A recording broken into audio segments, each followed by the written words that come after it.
Hello, and welcome to yet another session of Physics in My Pajamas, or PIMP. Today we're going to be pimping about conservation of momentum. So what I want to start with is taking a look at kind of a simple setup here to talk about how it is that momentum gets conserved. So let's say that we had a couple objects here, a couple boxes, say here is object A. And say object A starts off moving to the right at some initial velocity, velocity of A initial. And perhaps there's some other object B here, and object B is going to start off moving maybe the other direction like so. So here is my velocity of B at the start. Okay, that's my before picture. Then they're going to go ahead, they're going to have a collision. Yeah. And so that's going to look like this. We'll have uh, object A and object B, and they'll be in contact with each other during the collision.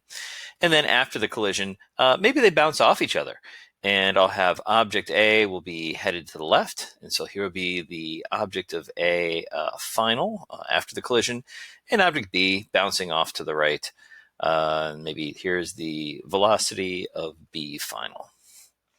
All right, so that's our simple setup, our simple collision. I, of course, should always, when I have my sketch, it's a good idea to go ahead and label perhaps which direction you'd like to call the positive direction. So there we go, calling to the right, not positive.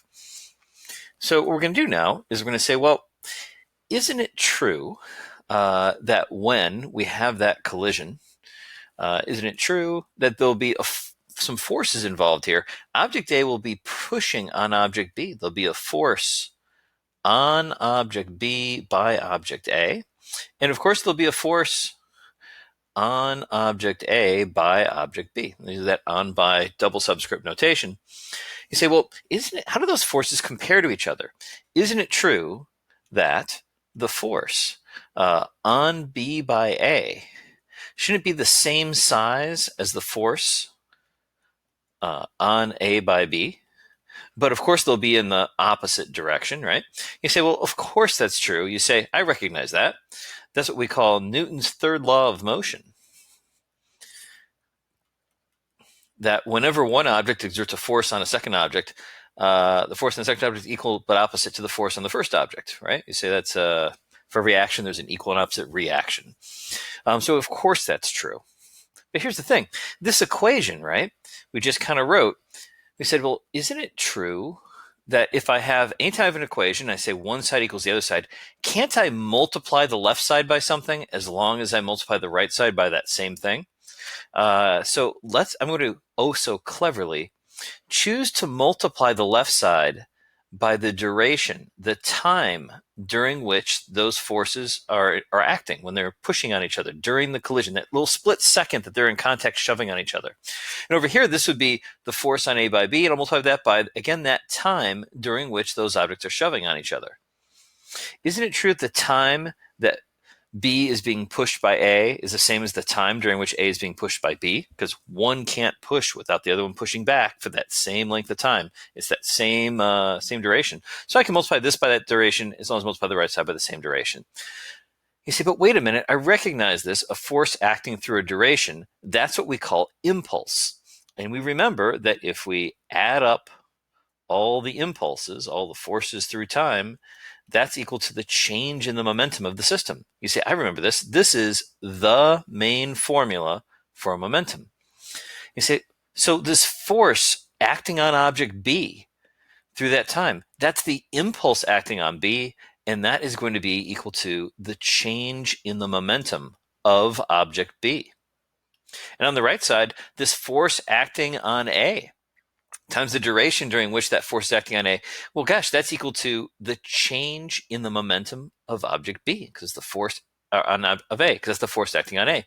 You say, so if I go ahead and take a look at this, you say, okay, let's go ahead and you say that momenta changes are equal but opposite.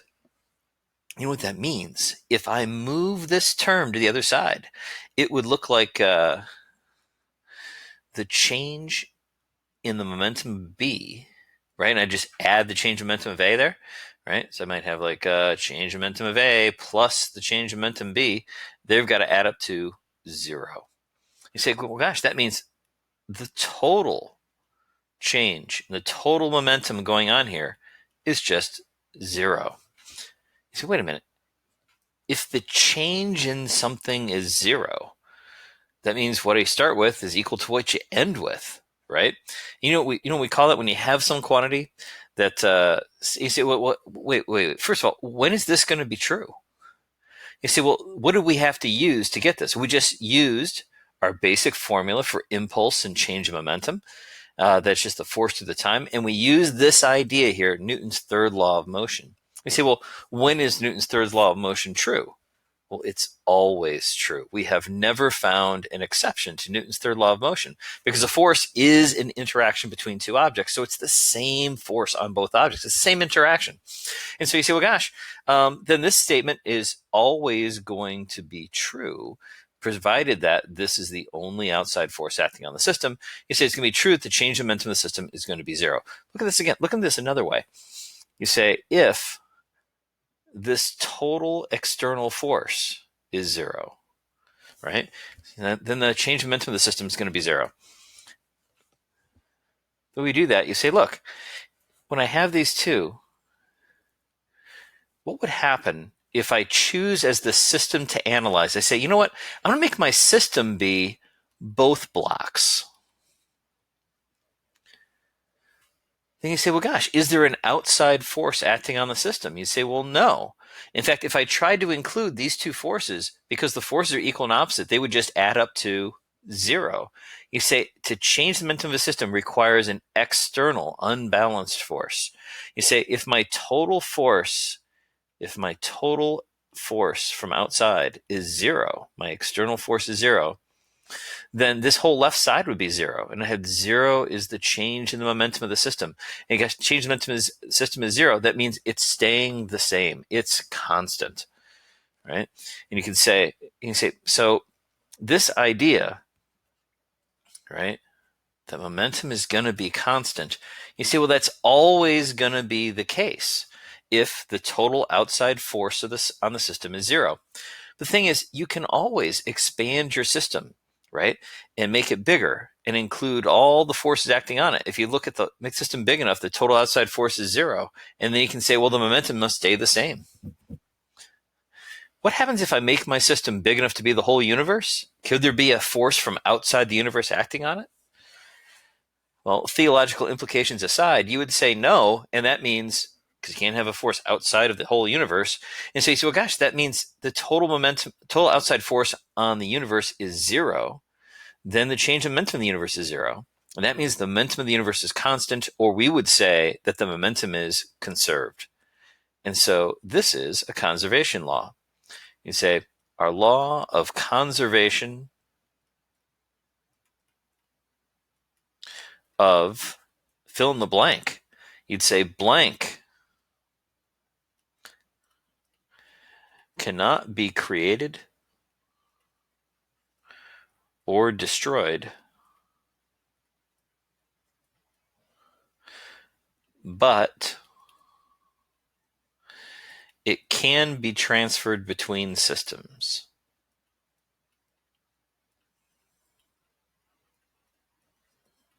That's how you write a conservation law. Now, in the past, we have filled in that blank with the word charge. We talk about law of conservation of charge, or we filled it in with energy. But now we have something else we can fill in the blank. We say, hey, we can say, today, we're going to say momentum. And we'll say that momentum cannot be created or destroyed.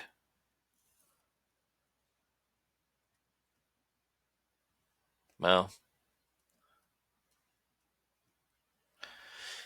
but it can be transferred between systems. How do you transfer momentum between systems? It takes an unbalanced outside force. Again, if I cleverly make my system include everything interacting here, right? Include both objects together. Then the total outside force in the system is 0, and I can say that total momentum stays the same before and after. So that's our little proof of conservation of momentum. Now, what you can do with this, right? And this is the thing to remember, right? You say this is only going to work if that total outside impulse is 0, total outside force is 0. Then here's what we can do. We can say if the total outside force is 0, right? If and only if, right? That total outside force is 0. Then we can say 0 is the change of momentum of the system. And gosh, that means delta P. You say, wait a minute, wait. Delta P, that's the final minus the initial. And so the starting momentum of the whole system equals the ending momentum of the whole system. So if I had two objects interacting, I could just look at all the momentum at the start. In this case, these two boxes, you'd say that would mean I would go ahead and I'd take a look at the momentum of object A at the start and the momentum of object B at the start would equal the momentum at the end, the momentum of A at the end and the momentum of B at the end. And so you say, well, do I have a formula for P?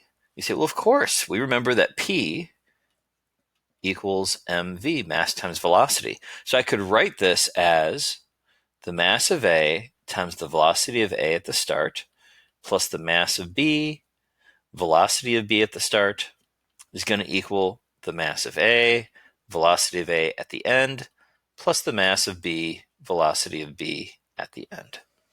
Okay, and that's my, and so I can use that expression. But remember, people get used to using this expression a lot when momentum is conserved.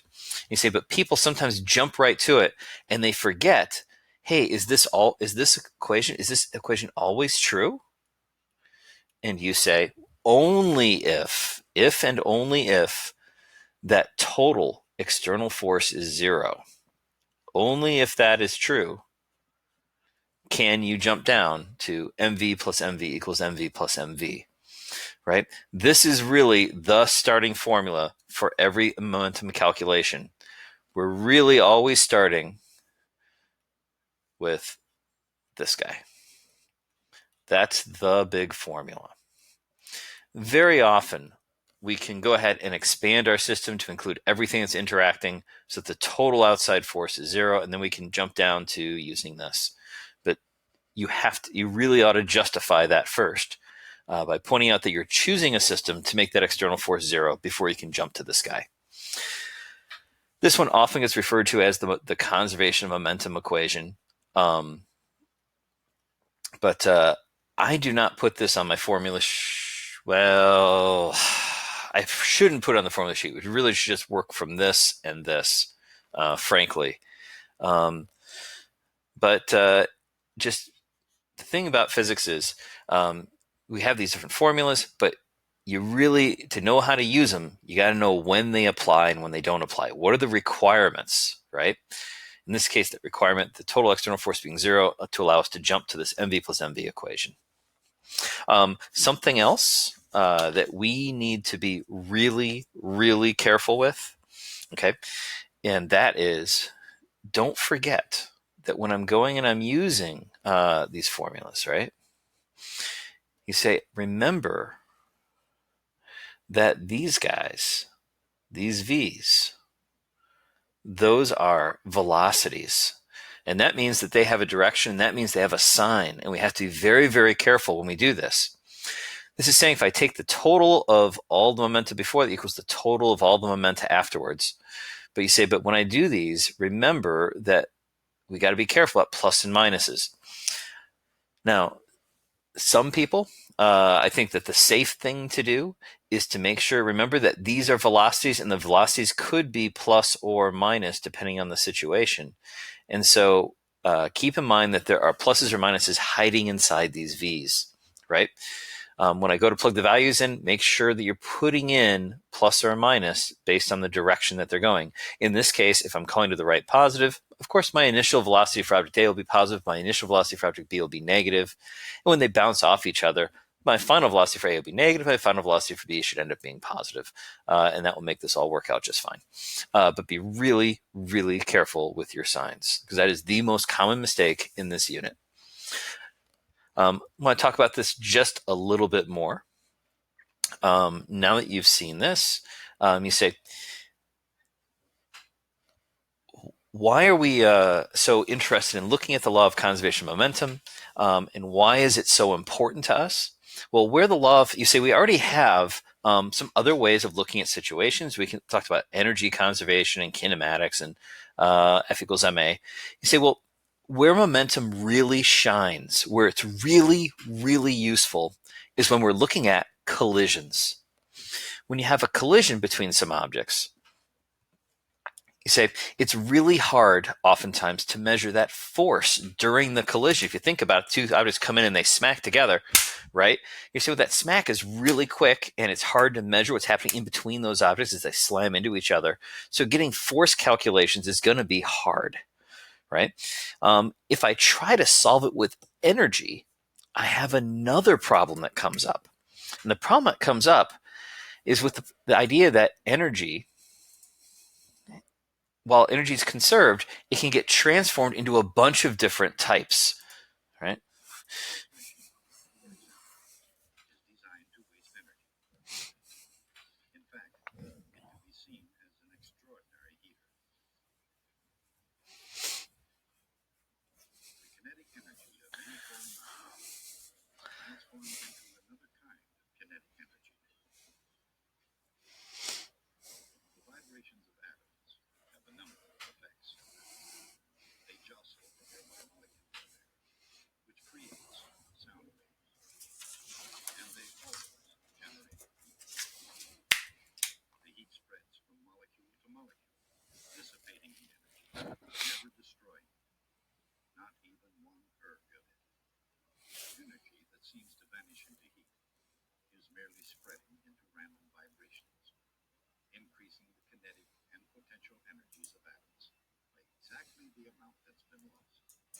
So you remember that we talked about this and we said, hey, when I have a collision, a lot of times energy gets converted into vibrations, into wiggles and jiggles, right?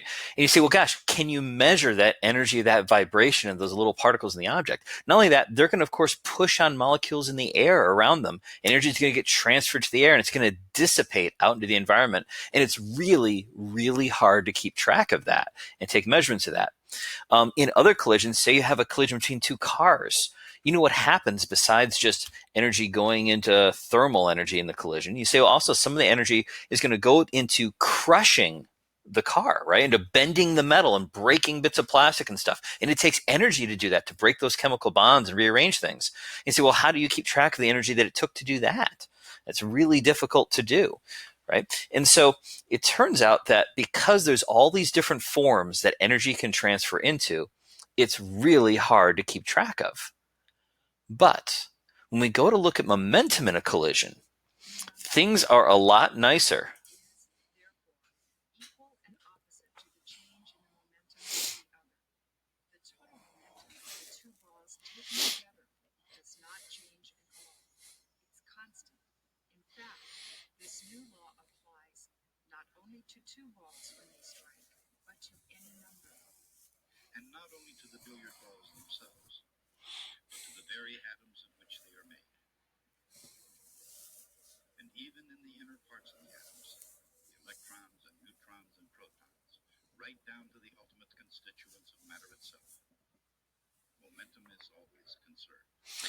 So if we take a look back at that collision here,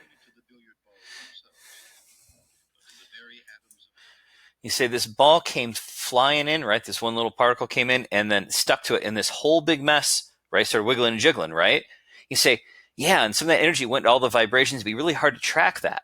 But if you think about momentum, mass times velocity, this little guy came in, one little mass with a lot of velocity. Now it hits and sticks. Now there's a much bigger mass, and it'll have a smaller velocity, right? And if I watch this, kind of watch where this edge is here, right?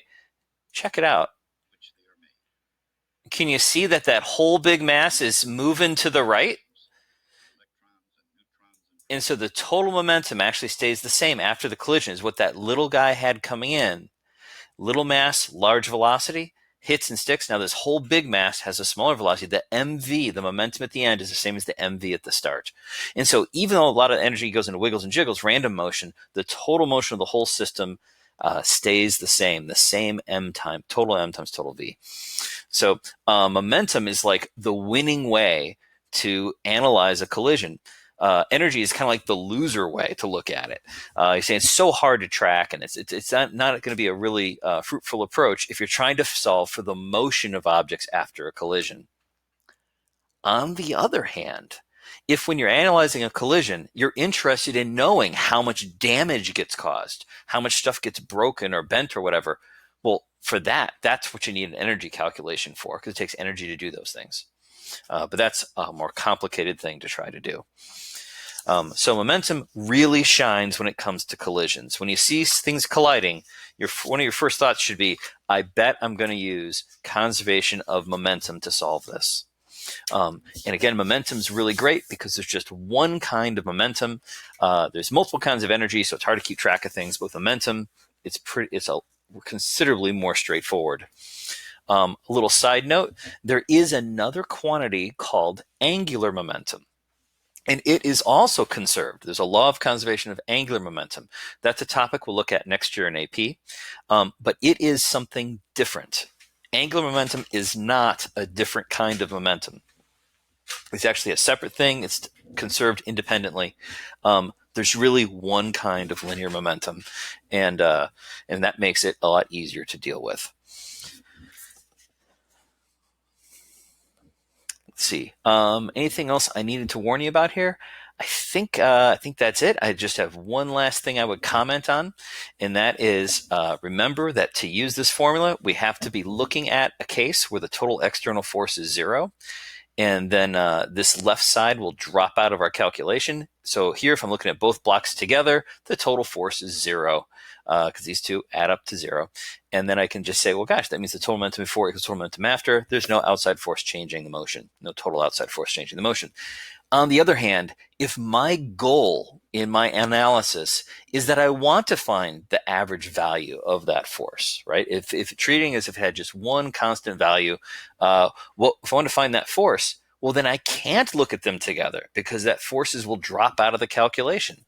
And so if my goal in my calculation is to solve for an unknown force or a duration that the forces are applied for, then I'll need to set my system boundary like that, and look at just one of those objects, so that this is now only a force from outside, from object B, shoving on my system of A here. And that way I'll be able to solve for that force between the blocks by making that force be an outside force, so that I will have an impulse term to solve with if I'm just looking at one of those objects.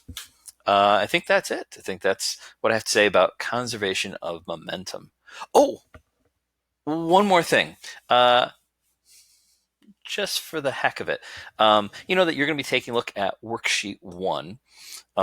Is your homework after you finished these first 2 momentum videos. Then you should be able to go ahead and solve the problems here on worksheet 1. Notice that the answers are given at the bottom there. At the top here, there are some multiple choice questions. I would just say that if you are interested, are having a little bit difficult time with problem number 2, Roman number 2 conceptual question, why is it difficult for a firefighter to hold the hose that ejects large amounts of high-speed water? You might consider doing a really quick Google search. What I did was I went to YouTube and did a search for fire hose out of control, and you might take a look at this one here. It's kind of amusing. All right, that'll do it for this video. At this point, worksheet 1 is what you should be taking a look at and seeing if you can solve these problems. All right.